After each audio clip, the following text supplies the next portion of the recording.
दोस्तों, कैसा हो अगर आपको पता चले कि आप जिस शख्स के जनाजे में मौजूद हैं, थोड़ी ही देर बाद वो वहीं पर जिंदा सलामत खड़ा अपनी ही कब्र के बाहर आंसू बहा रहा है।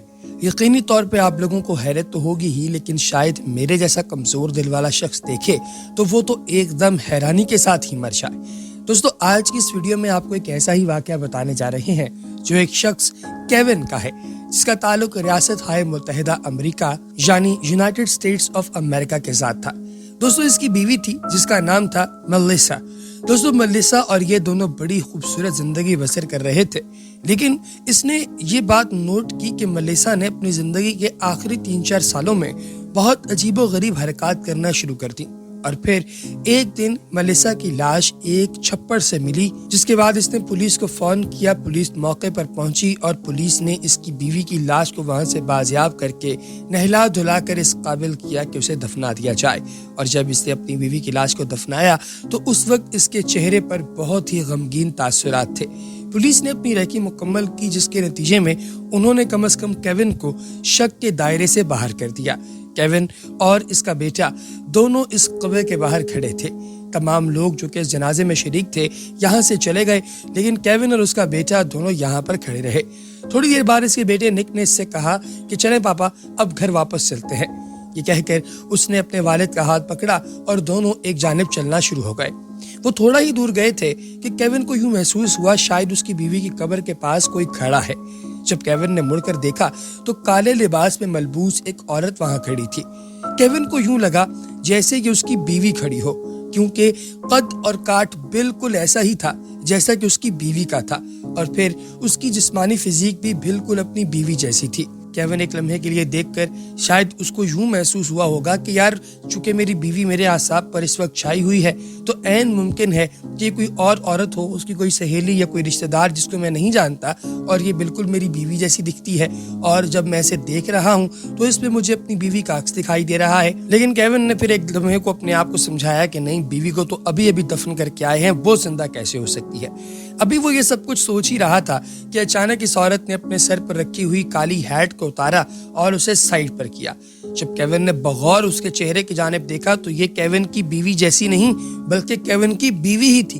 केविन ने जब ये देखा कि ये तो मेलिसा खड़ी है तो केविन भागता दौड़ता उसकी जानिब आया, लेकिन वो लड़की उतनी देर में वहां से जा चुकी थी।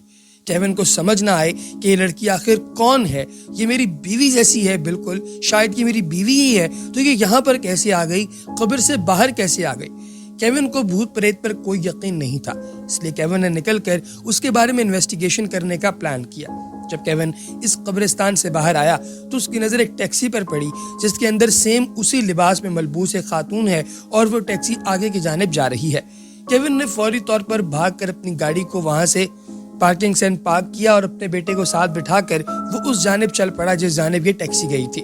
उसे दूर दूर तक टैक्सी दिखाई तो नहीं दी, लेकिन टैक्सी पर लिखा हुआ नंबर एक ऐसी स्टेट का था जो कि इसके घर के बिल्कुल करीब ही थी। केविन उस स्टेट में जा पहुंचा। वहां पहुंचकर उसने मुख्तलिफ लोगों से पता करना शुरू किया कि क्या यहाँ पर मेलिसा नाम की कोई लड़की रहती है। तो लोगों ने कहा नहीं, हम तो नहीं जानते। उसने कहा कि उसका ये जिस्मानी खद्दोखाल है, इस रंग के बाल हैं, इस रंग की आंखें हैं, इतना उसका कद है, लेकिन लोगों को फिर भी अंदाजा नहीं था। एक बंदे ने उसे कहा कि फलां जगह पर एक गेस्ट हाउस है, उसका जो मालिक है उसे गांव के बारे में सभी लोगों का पता होता है, तुम उसके पास जाओ। जब ये उस बंदे के पास पहुंचा तो निक नाम का एक बंदा वहां पर खड़ा था। केविन ने उससे जाकर कहा कि आपका नाम भी निक है, मेरी बेटी का नाम भी निक है, मैं आपसे एक सवाल करना चाहता हूँ। उसने कहा पूछो। तो केविन ने कहा कि मैं अपनी बीवी मेलिसा को ढूंढ रहा हूँ, उसका ये जिस्मानी खद्दोखाल है, और फिर साथ ही उसने फोन से तस्वीर निकाल कर दिखाई कि ये उसकी तस्वीर है। बंदे ने कहा हाँ, इसको तो मैं जानता हूँ। केविन ने कहा ये कौन है? बंदे ने कहा कि इसका नाम तो मैरी है। केविन ने कहा मैरी, लेकिन ये कहाँ रहती है?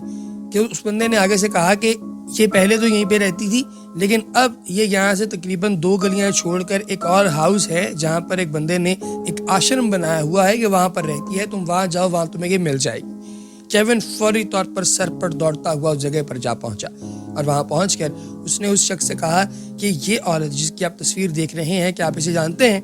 तो आश्रम का जो वहाँ पे सुपरिटेंडेंट था उसने कहा हाँ, ये तो मैरी है। उसने कहा तो क्या आप प्लीज मैरी को बुला देंगे? उसने कहा एक मिनट में बुला के लाता हूँ। तो फौरी तौर पे वो अंदर गया और अंदर से जाके उस औरत को बुला कर लाया। जैसे ही वो सामने आई तो उसकी आंखों में आंसू थे। اس نے آتے ساتھ ہی کیون کو گلے لگایا اور معافی مانگنا شروع ہو گئی۔ کیون نے جب یہ سب دیکھا تو ایک لمحے کے لیے اسے کچھ سمجھ ہی نہ آیا کہ ہوا کیا ہے۔ اس نے اس عورت کو اپنے گلے سے دور کیا اور کہا، کیا تم ملیسا ہو؟ اس نے کہا، ہاں میں ملیسا ہوں۔ تو کیون نے کہا کہ پھر یہ جس عورت کو بھی میں دفن کر کے آیا ہوں یہ کون ہے؟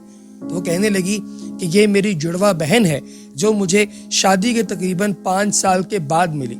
یہ اور میں ہم بچپن میں ہی ایک دوسرے سے الگ ہو گئے تھے کیونکہ میری ماں ایک وقت میں 2 بچوں کی روٹی پوری نہیں کر سکتی تھی، اس لیے اس نے میری اس بہن کو دور اپنے کسی رشتہ دار کے پاس چھوڑ دیا۔ اب چونکہ میری ماں چل بسی ہے تو اس لڑکی کو میرے بارے میں پتا چلا کہ میں ایک اچھے گھر میں ہوں، اچھا کھاتی پیتی ہوں، تو یہ میرے تک آن پہنچی۔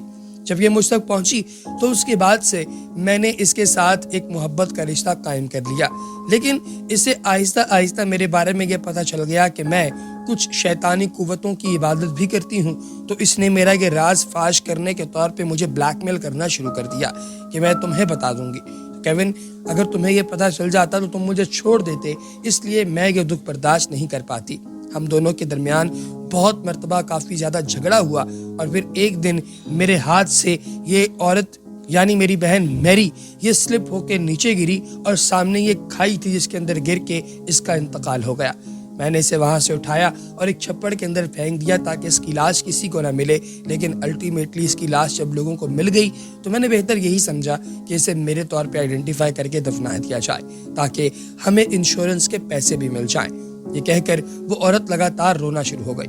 تو کیون نے کہا کہ اس کے تو جسم پر بھی تمام مارکس تمہارے جیسے تھے، یہ کیسے ممکن ہے؟ تو اس نے پھر اپنے جسم پر مارکس دکھا کر کہا کہ ہم دونوں بہنیں مکمل طور پہ آئیڈینٹیکل ٹوئنس تھیں، اس لیے ہمارے جسم کا ایک ایک مارک بھی بالکل ایک جیسا ہے، اسی لیے تم نے اس کے جسم پر جو مارک دیکھے وہ بالکل میرے جیسے ہیں۔ کیون کو کچھ سمجھ نہیں آ رہا تھا، لیکن جب اس کی بیوی نے یہ ساری باتیں سمجھائیں تو کیون نے کہا کہ میں ایک لافل آدمی ہوں، تمہیں عدالت میں جج کے سامنے پیش ہونا ہوگا۔ پھر وہ جج کے سامنے پیش ہوئی۔ جج نے اس کی بہن کی جانب سے اس پر بلیک میلنگ کے تمام جو الزامات تھے ان کی انویسٹیگیشن کروانے کا حکم دیا اور لوگوں کی گواہیوں سے پتہ چلا کہ یہ بالکل سچ ہے، تو جج نے اسے سب سے کم سزا دے کر ملیسا کو معاف کر دیا۔ پھر ملیسا، اس کا خاوند اور بچہ ایک خوشگوار زندگی گزارنے لگے۔